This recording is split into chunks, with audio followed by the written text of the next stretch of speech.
वैसे तिजारत के मामले में जरा होशियार ही रहिएगा जनाब। कहीं ऐसा ना हो कि हमारी तिजारत के सामने कहीं टिक ही नहीं पाया। क्या कहा था आपने? ये बालक हमसे व्यापार करने आया है। ये बच्चा बहुत जल्द तुम्हारे तिजारत के तमाम कारोबार को बंद करवा देगा।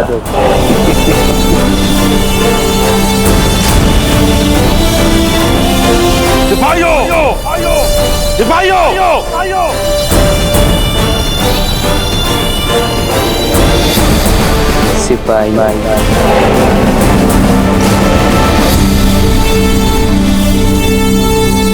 हाजी खान, हमारे साथ ऐसा विश्वासघात। रतन सिंह जी, हमें माफ कर दें, हम मजबूर थे। हाजी खान को फिर से बंदी बना लिया जाए।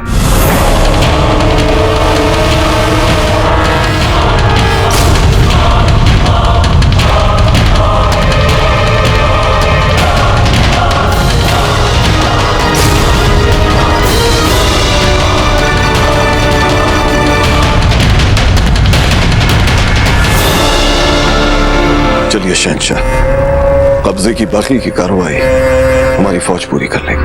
आइए। नहीं खान बाबा,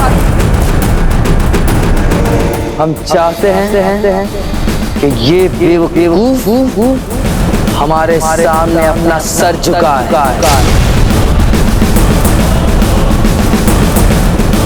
तुमने सुना हमारे शहंशाह ने क्या कहा? अदब से इनके सामने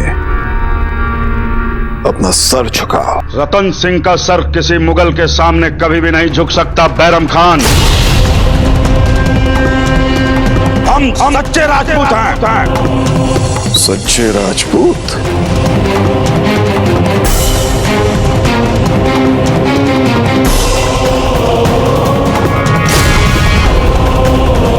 हमारे शहंशाह के सामने जो सर झुकते नहीं है वो कट जाते हैं। नहीं खान बाबा,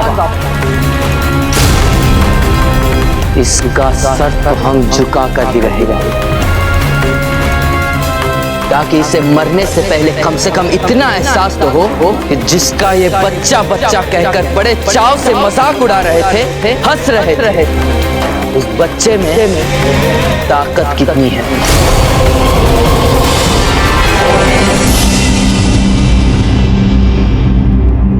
रानी माँ रुक जाइए, कोई पता रहने दीजिए अपनी रानी माँ को एकांत में। वे बहुत दुखी हैं, उनका मन बहुत अशांत है। ठीक है,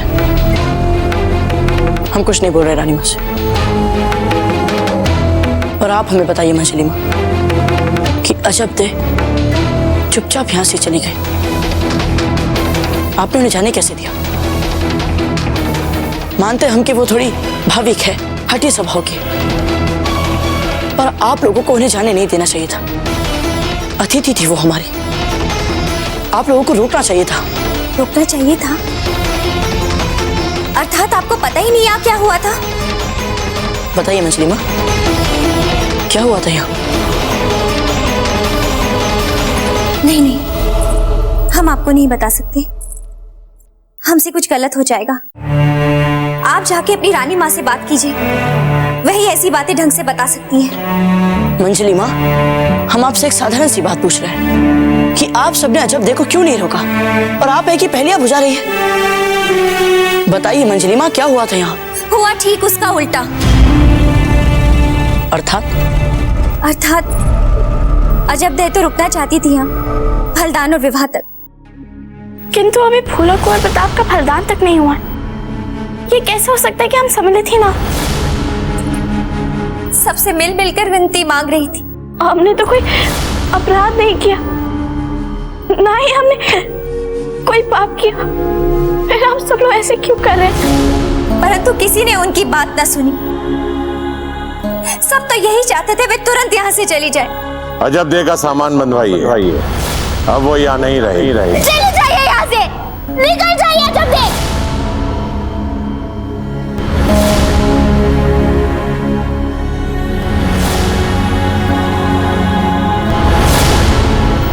इतना अपमान, और वो भी अजब दे जैसी भली लड़की के साथ। हम अभी जाकर राजा मालदेव जी से बात करते हैं कि किस अधिकार से उन्होंने हमारे अतिथि को हमारे महल से अपमानित करके निकाला। समझते क्या है वे अपने आप को? रुक जाइए प्रताप।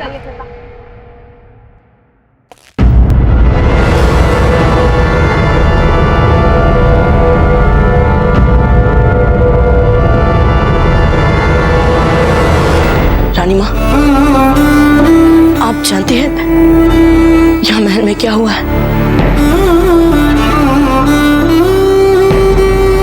अर्थात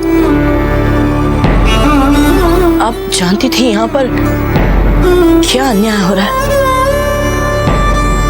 फिर भी आपने वो होने दिया। रानी माँ, समझ में नहीं आ रहा है कि इस महल में सभी को हो क्या गया है। ना हमारे पास कोई विकल्प था और ना आपके पास कोई विकल्प है प्रताप। भावनाओं में बहकर अनजाने में आपने नाटक में अजबदे के लिए जो अपनी भावनाएं व्यक्त की थी। जब हम आपके बिना चैन से नहीं जी पाएंगे तो हमारा ये बलिदान हमारी मातृभूमि के लिए क्या लाभ हो सकता है? सबसे राजा मालदेव को वो बहुत चुभी थी। उसका इतना दुस्साहस कि वो हमारी पोती की भावनाओं से खेलेगा। और अब यदि आप राजा मालदेव के साथ अजबदे को लेकर विवाद करेंगे तो बात बहुत बिगड़ जाएगी।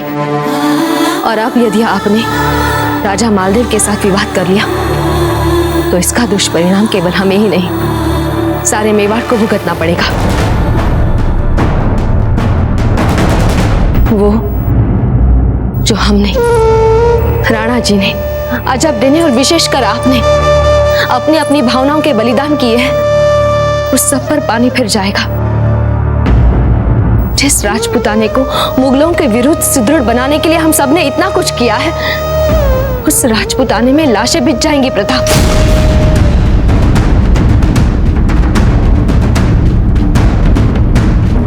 प्रताप,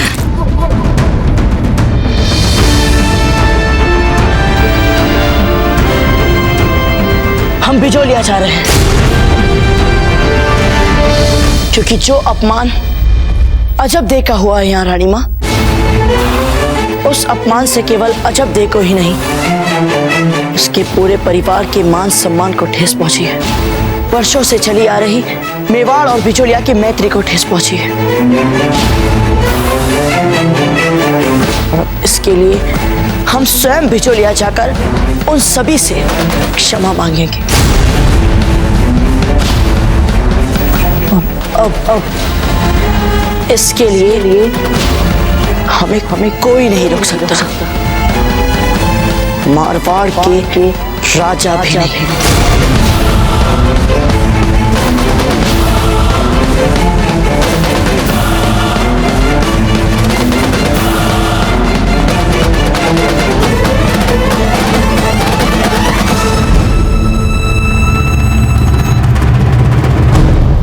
देखो, अभी भी वक्त है। चुपचाप हमारे सामने अपना सर झुका लो, वरना जब तक हमारे आगे सर झुकाने की इजाजत के लिए गिड़गिड़ा कर भीख नहीं मांग लोगे, इसी जिंदा ताबूत में खड़े रहना पड़ेगा। देखते हैं कितने दिनों तक तुम हमें इस लकड़ी के ताबूत में बंद रख पाते हो जलालुद्दीन मोहम्मद अकबर।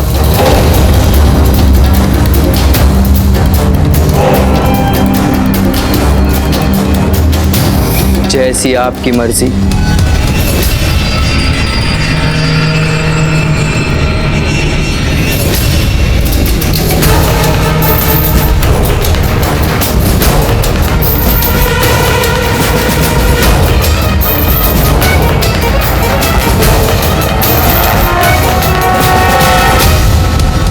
बंद कर दीजिए इस जिंदा ताबूत का दरवाजा।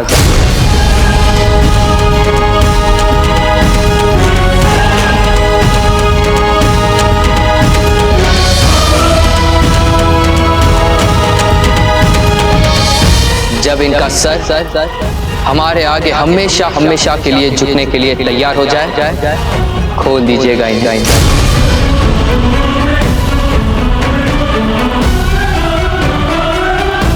खान बाबा जरा सोचिए, प्रताप को भी हम ऐसे ही ताबूत में बंद कर दे तो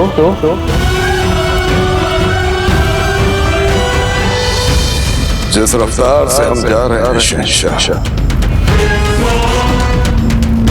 वो दिन बहुत जल्द आ जाएगा।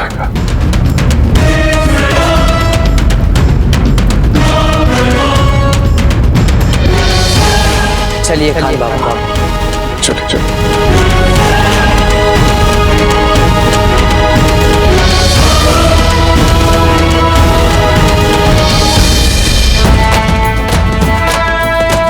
सबसे मिल मिलकर विनती मांग रही थी, परंतु किसी ने उनकी बात न सुनी। सब तो यही चाहते थे वे तुरंत यहाँ से चली जाए। कुंवर जी, हाँ क्या बात है? क्या देख रहे हैं इधर उधर?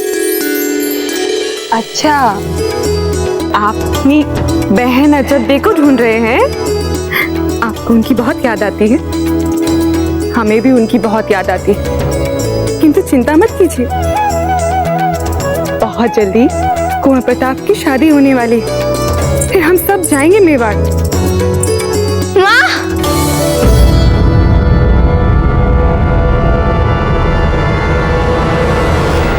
अजब थे।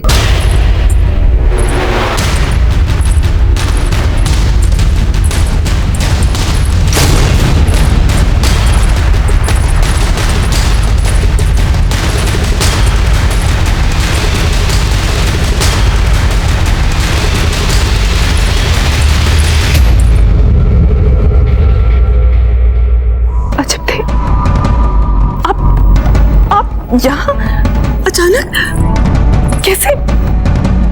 अभी तो कुंवर प्रताप और फूल का विवाह भी बाकी है, फिर आप बिना सूचना दिए आ गई, ऐसा क्या हो गया? क्या हुआ जत्थे? क्योंकि हमें आपकी बहुत याद आ रही थी माँ, इसलिए हम आ गए। मूर्ख जैसी बातें मत कीजिए जत्थे। हमें पता है जयवंता बाई जी के होते हुए आपको तो अवसर भी नहीं मिला होगा हमें याद करने का। हम जानते हैं उन्हें, बताइए ना क्या बात है? कुछ नहीं माँ, कुंवर प्रताप और फूल का विवाह निश्चित हो गया है और फूल और कुंवर प्रताप का फलदान है। कल कुंवर प्रताप और फूल का फलदान है, तो आप यहाँ क्या कर रही हैं? आपको किसी ने रोका नहीं?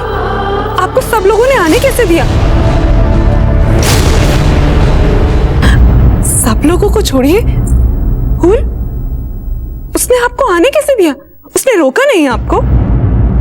हमें तो लग रहा है कि हमारी बेटी को अपमानित करके वहां से निकाल दिया गया है, अन्यथा राव मामर की बेटी की विदाई और केवल 4 कहार, एक साधारण सी पालकी और एक दासी, ऐसा हो ही नहीं सकता है। आपके साथ आई हुई दासी ने हमें सब कुछ बता दिया है, और दासी की बात छोड़िए, आपका चेहरा देखकर हम बता सकते हैं कि आप अपमान का घूंट पीकर आई हैं। अपमान? हमारी बेटी का अपमान? वो भी चित्तौड़ में? नहीं नहीं, ऐसा नहीं हो सकता, हम नहीं मानते। अजब, क्या हुआ वहां पर? बताइए अजब, बोलिए कुछ। अजब, कुछ बोलिए। भूल जाइए माँ, भूल जाइए, जाना ही नहीं चाहिए था चित्तौड़। तो अब हम आपसे विनती कर रहे हैं, भूल जाइए। हमारी भोली भाली बेटी के साथ हुआ अपमान हम भूल जाए? ये कहने की हिम्मत कैसे हुई आपकी? हम क्षत्रिय हैं, क्षत्रिय अपने मान के लिए जीते हैं और मान के लिए मरते भी हैं। हम अभी जाते हैं चित्तौड़ और राणा उदय सिंह जी को इस अपमान का एक करारा उत्तर देकर आते हैं। अरे सामंत है तो क्या हुआ? हमारे शरीर में भी राजपूतों का रक्त बह रहा है। हम अपनी बेटी का अपमान सह नहीं सकते। समझ गई आप? नहीं दादा रुकिए।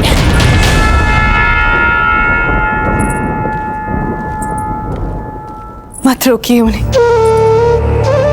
आपके दादा के स्वाभिमान को गहरी चोट लगी। वे अब नहीं रुकेंगे।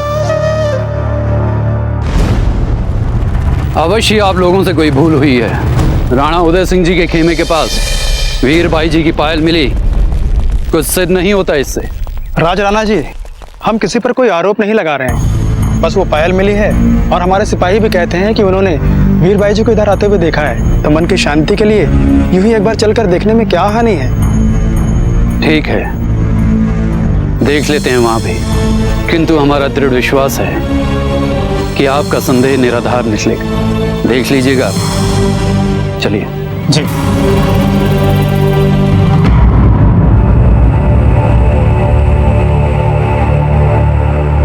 हमें राणा उदय सिंह जी से मिलने की अनुमति दीजिए। आप जानते हैं ना हम राज राणा जैत सिंह हैं। आने दीजिए उन्हें।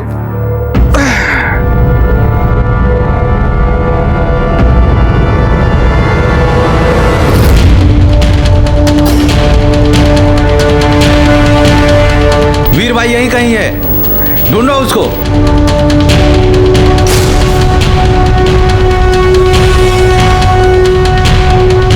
आप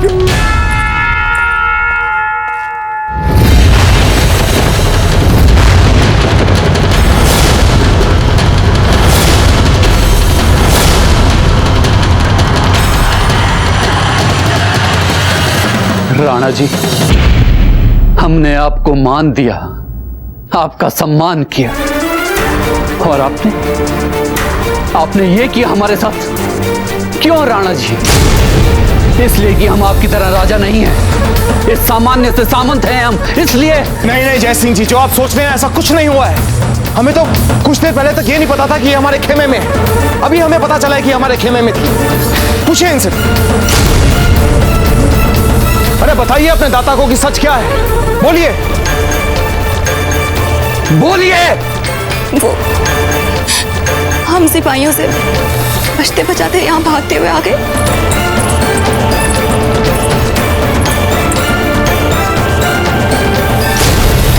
हम घबरा गए थे। अचानक हमें चक्कर आए और हम अचेत हो गए।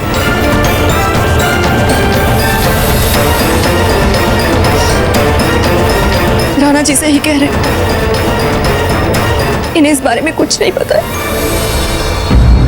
देखा जय सिंह जी, जो हम कह रहे थे वही सच है।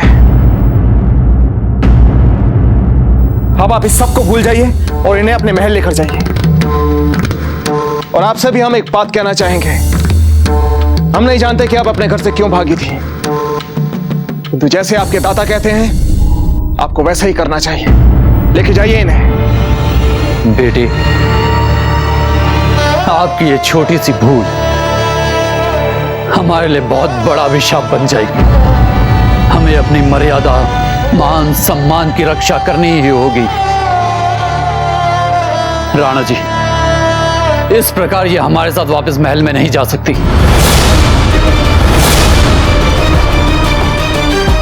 क्या? अगर आप इनको अपने महल नहीं ले जा सकते तो फिर कहां लेकर जाएंगे इनको?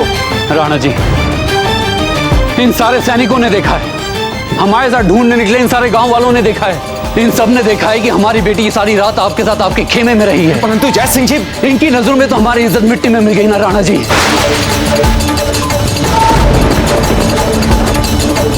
बस जान बची है शरीर में। ये लीजिए राणा जी, और काट दीजिए हमारा सर।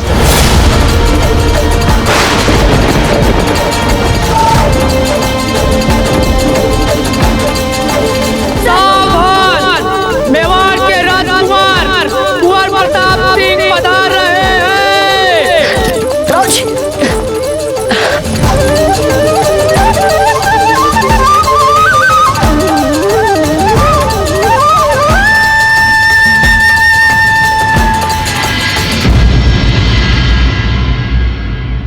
हमें क्षमा कर दीजिए हंसा मासी जी। चित्तौड़ में शब्द के साथ जो भी अपमान हुआ उसके लिए हम आपसे हाथ जोड़कर क्षमा चाहते हैं। उस समय हम वहां नहीं थे हंसा मासी जी, अन्यथा हम ऐसा कदापि नहीं होने देते। हमें क्षमा कर दीजिए। अभी हम आज अब जैसे जाकर क्षमा मांगते हैं। रुकिए,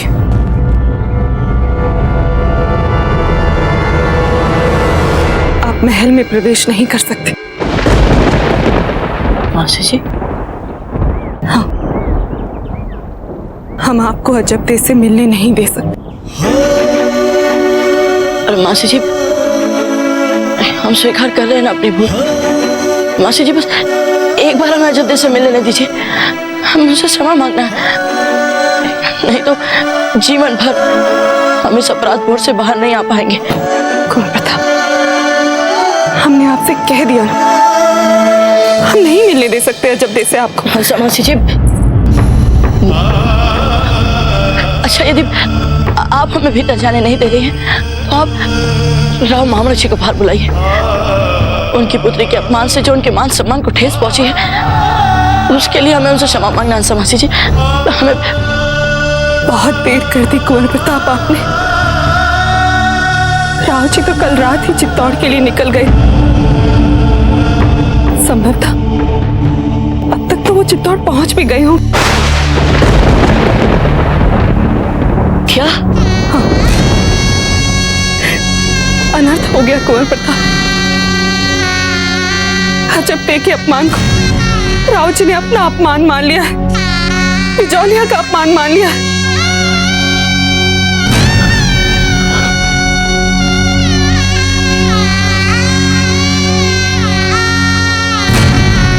हंसा मासी जी, बस एक बार हमें अजब से मिल लेने दीजिए। कुंवर प्रताप, आपको इस तरह बार बार मना करना हमें भी अच्छा नहीं लग रहा, किंतु राव जी के सकुशल लौटने तक हम आपको आने की आज्ञा नहीं दे सकते।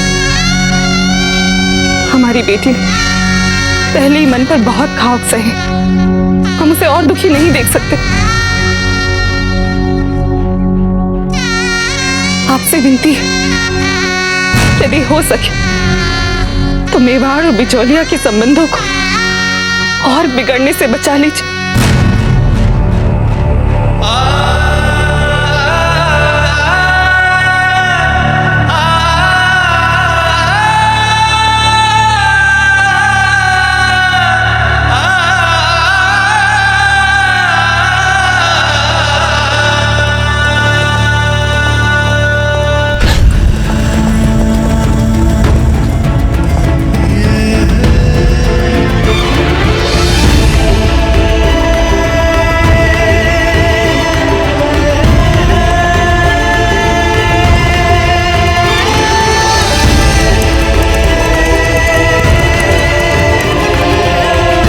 या तो हमारा सर काट दीजिए या हमारी बेटी का सर काट दीजिए। लीजिए, क्योंकि इस घटना के बाद कोई भी हमें या हमारी बेटी को पहले वाला सम्मान नहीं दे पाएगा। अपमान भरे जीवन से तो मृत्यु भली।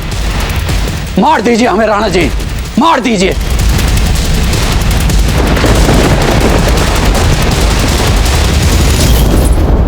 सारी भूल तो हम ही से हुई है ना दादा। किसी को कुछ करने की आवश्यकता नहीं है, हम ही अपने प्राण ले लेते हैं।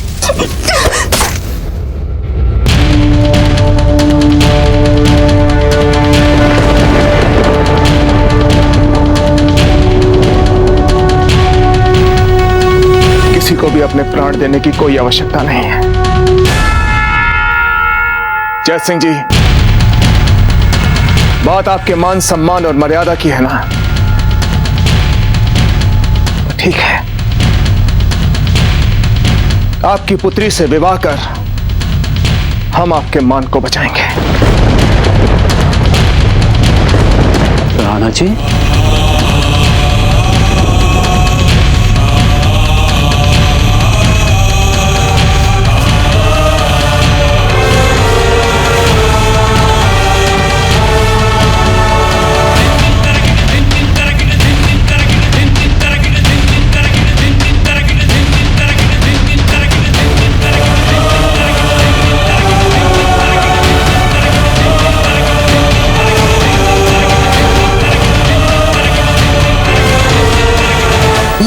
आपकी लाडली पोती के फलदान के लिए दिए जाने वाले उपहार, और ये रही मिठाइयां। अब बताइए राजा जी, आप संतुष्ट तो है ना अपनी पोती के फलदान की तैयारियों से? सुंदर, अति सुंदर। हम बहुत खुश हैं। बल्कि हम यूं कहें कि इतनी प्रसन्नता तो हमें आज से पहले कभी हुई नहीं। इधर हमारी लाडली फूल की सगाई उसकी इच्छा अनुसार हो रही है, और उसके उपरांत वीरबाई के साथ हमारा विवाह हो रहा है।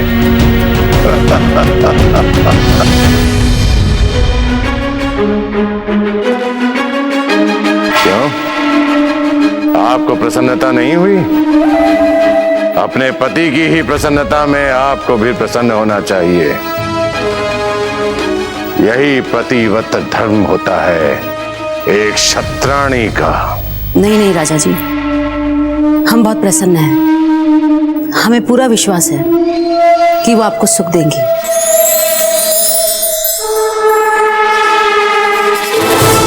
राणा उदय सिंह जी, राणा उदय सिंह जी, बाहर आइए। राणा उदय सिंह जी, राणा उदय सिंह जी।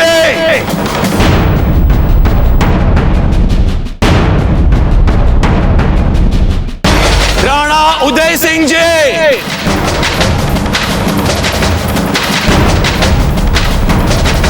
बोलो सामंत, हमारे समधी का नाम इतने अशोभनीय ढंग से क्यों पुकार रहे हो? हमारे रहते हुए हमारे समधी का ऐसा सम्मान। कहां है राणा उदय सिंह जी? राणा जी यहाँ नहीं है। मेवाड़ से इसे असभ्य बर्ताव की अपेक्षा नहीं थी हमें। जो भी कहना था हमें कहना चाहिए था। अजबदे के साथ ऐसा अपमान क्यों होने दिया आपने? महामरक सिंह, जो हुआ ठीक हुआ। यहां आप चिल्ला क्यों रहे? हमारी पोती ने आपकी बेटी को अपनी सखी क्या बना लिया कि वो सारी मर्यादाएं भूल गई। वो ये भूल गई कि वो एक साधारण सामंत की बेटी है।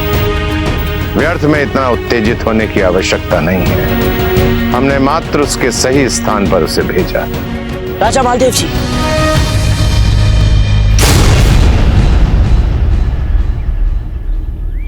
आप हमारी बात सुनिए। राव मामरक जी, हम आपको पूरी बात बताते हैं। अब कुछ कहने या सुनने के लिए बचा ही नहीं।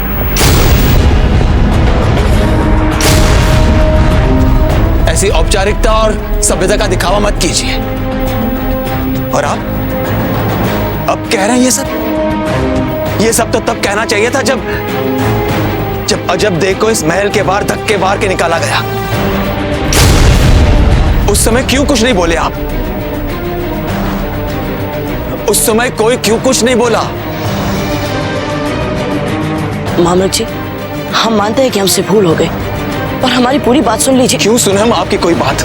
देखिए मामरक सिंह जी, इस वक्त आपका चित्त शांत नहीं है। आपको यहाँ से चले जाना चाहिए, अन्यथा बात बहुत आगे बढ़ सकती है। माना अजबदे के साथ जो भी हुआ वो गलत हुआ, लेकिन इस वक्त बात मारवाड़ और मेवाड़ के संबंधों की है, दो राज्यों के एकता और अखंडता की है।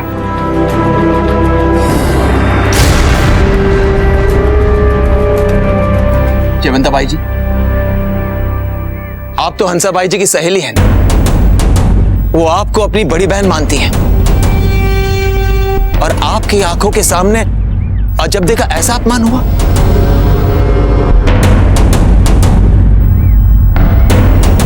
कुंवर प्रताप, अपने दाजीराज को कह दीजिएगा कि मारवाड़ और बिजोलिया के बीच कभी विशेष संबंध रहे ही नहीं, किंतु अब मेवाड़ और बिजोलिया के बीच कोई संबंध नहीं रहेगा।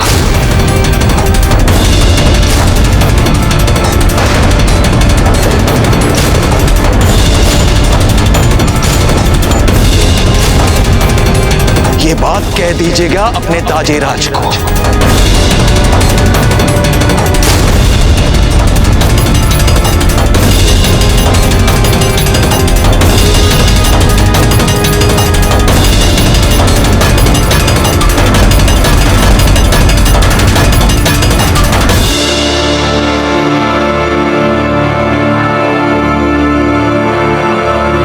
फौजीराज, हमें आपसे अति महत्वपूर्ण बात करनी है इस समय। अब आइए हमारे साथ।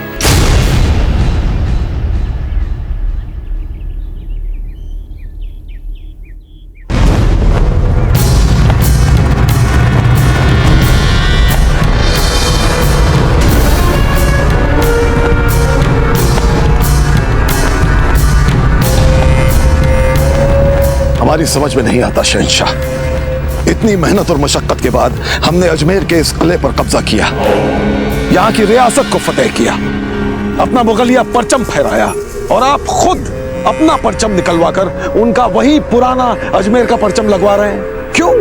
क्योंकि अगर इस वक्त ये खबर राजपुताने में पहुंच गई कि हमने अजमेर सर कर लिया है, तो वहां की बिखरी रियासतों में हमारे डर से इत्तेहाद की हवा चल पड़ेगी।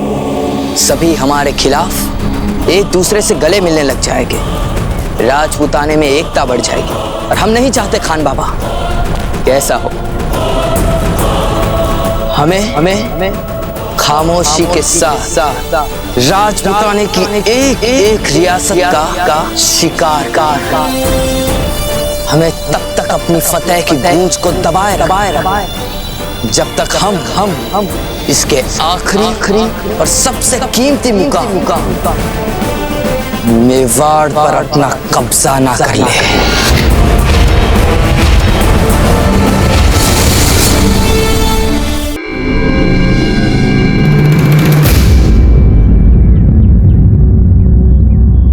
ये देखिए बाबूजीराज, ये अलवर की कटार है और ये इसके पास से मिली है।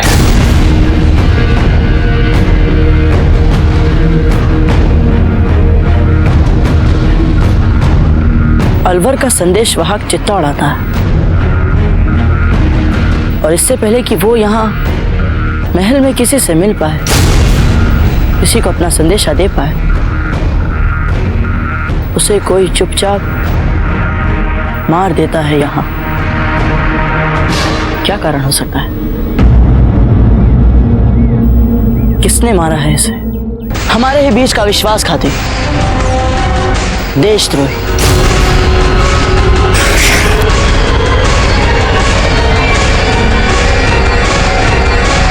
क्या बात है हुकुम सिंह जी?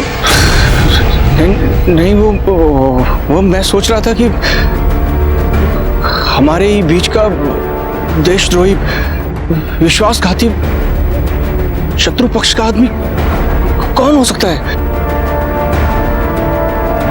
हमें पूरा विश्वास है कि कोई तो है। रावत जी, बाबूजीराज, कीजिए उसकी खोज, क्योंकि हमारे बीच छिपे हुए उस शत्रु पक्ष के जासूस को तो हमें पकड़ना ही है, और हमें उस संदेश का भी पता लगाना है जो हमारे लिए अलवर से हाजी खान जी ने इनके हाथों भिजवाया था। आप चित्तौड़ एक पैगाम भिजवा दीजिए कि अकबर कभी भी अजमेर पर हमला कर सकता है।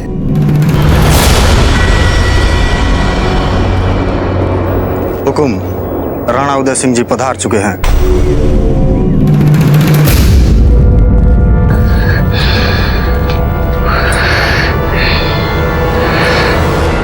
जया जी, लगता है राणा जी आने ही वाले हैं। हम बहुत ही प्रसन्न हैं।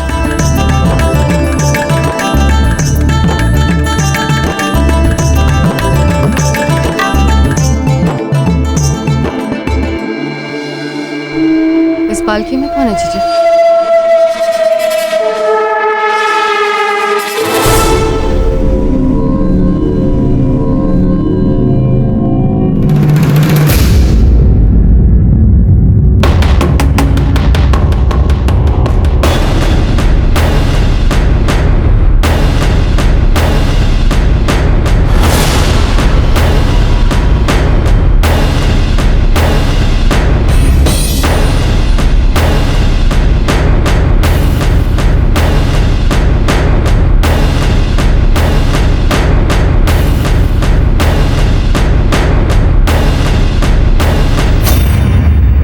ये वीरबाई जी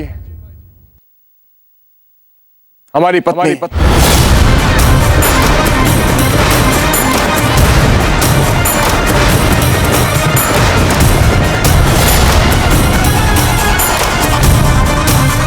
इतना दुस्साहस राणा उदय सिंह, जिसके साथ हमने अपने संबंधों का संदेशा भिजवाया था, उसे हमारे सामने अपनी पत्नी बनाकर ले आए।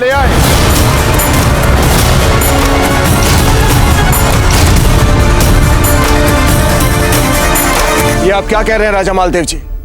कैसा संदेशा? जानबूझकर भोलेपन का स्वांग मत करो राणा उदय सिंह। ये सब आपकी सोची समझी चाल थी। वीरता और समृद्धि में तो आप मारवाड़ की बराबरी कर नहीं सकते, इसलिए आपने जानबूझकर उसी लड़की से विवाह किया जो हमारी वाग्दत्ता थी, जिससे हम ब्याह करने वाले थे। ठहर जाइए राजा मालदेव जी, हम एकलिंग जी की सौगंध खाकर कहते हैं कि हमें नहीं पता था कि आप वीरबाई जी से विवाह करना चाहते हैं। तो जब इनकी मर्यादा पर संकट आ गया, क्योंकि दुर्घटनावश इन्हें पूरी रात हमारे खेमे में बितानी पड़ी, तब इनके और इनके परिवार की मर्यादा और मान सम्मान को बचाने के लिए हमने इनसे विवाह किया है। आपकी इस काल्पनिक कहानी के किसी भी शब्द पे मुझे विश्वास नहीं है। ये आप जानबूझकर किया है। ये आपकी एक चाल है, चाल। आपने मेरे साथ छल किया है, छल। राजा मालदेव जी, हमारे धैर्य की इतनी परीक्षा मत लीजिए कि बात बिगड़ जाए। बात तो बिगड़ चुकी है राणा उदय सिंह, और बात को बिगाड़ने वाले हैं आप। जब से हम यहां अपने धैर्य की परीक्षा दे रहे हैं,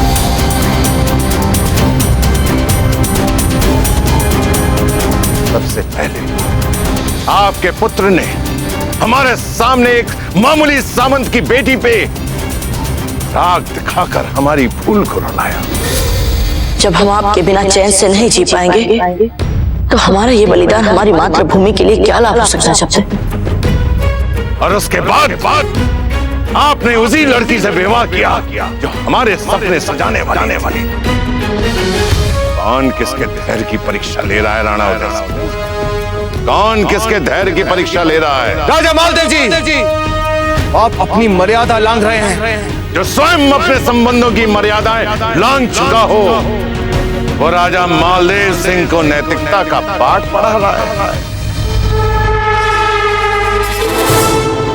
आपके संबंध प्रस्ताव को मानने से पहले हमें यह समझ जाना चाहिए कि जिन्हें शत्रुता निभाने की आदत पड़ गई है, उनसे मित्रता की अपेक्षा नहीं करनी चाहिए। राजा मालदेव जी, आपसे मित्रता के लिए हमने अपने पुत्र को उनकी भावनाओं का बलिदान करने तक को कहा, और इससे अधिक मित्रता के लिए हम क्या कर सकते हैं, बताइए? वो बलिदान करवाकर आपने हम पर कोई उपकार नहीं किया। कहां वो एक मामूली सामंत की बेटी, और कहां हमारी पोती फूल कंवर? दोनों में तुलना ही नहीं है राणा उदय सिंह।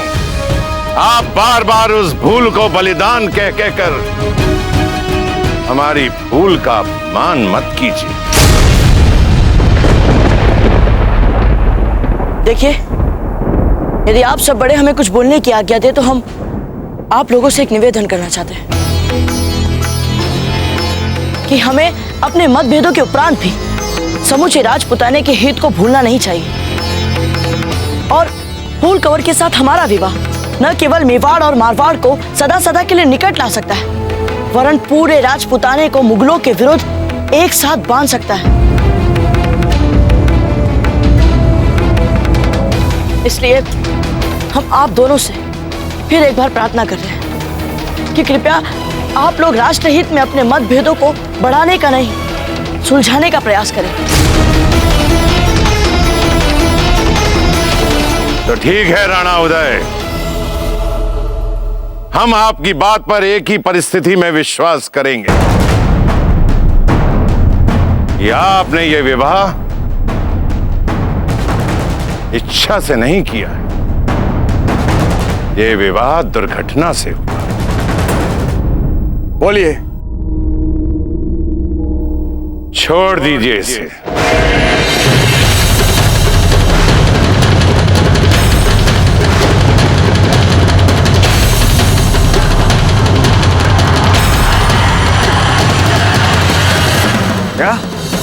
हाँ राणा उदय सिंह, छोड़ दीजिए इसे। यदि ये हमारी नहीं हुई तो आपकी भी नहीं, किसी की भी नहीं होगी। भंग कर दीजिए इसके साथ विवाह का संबंध और इसे एक असहाय और साधारण नागरिक की तरह जीने दीजिए। आखिर इसे भी तो पता चले कि हमें धोखा देने का दंड क्या होता है। और यदि आप इसी समय हमारे सामने इसे अपमानित करके निकाल देते तो हम आपकी सभी बातों पर विश्वास करते और हमारे बीच में जो भी कटुता है हम उसे भूलकर आपको अपना मित्र बना लेंगे। अन्यथा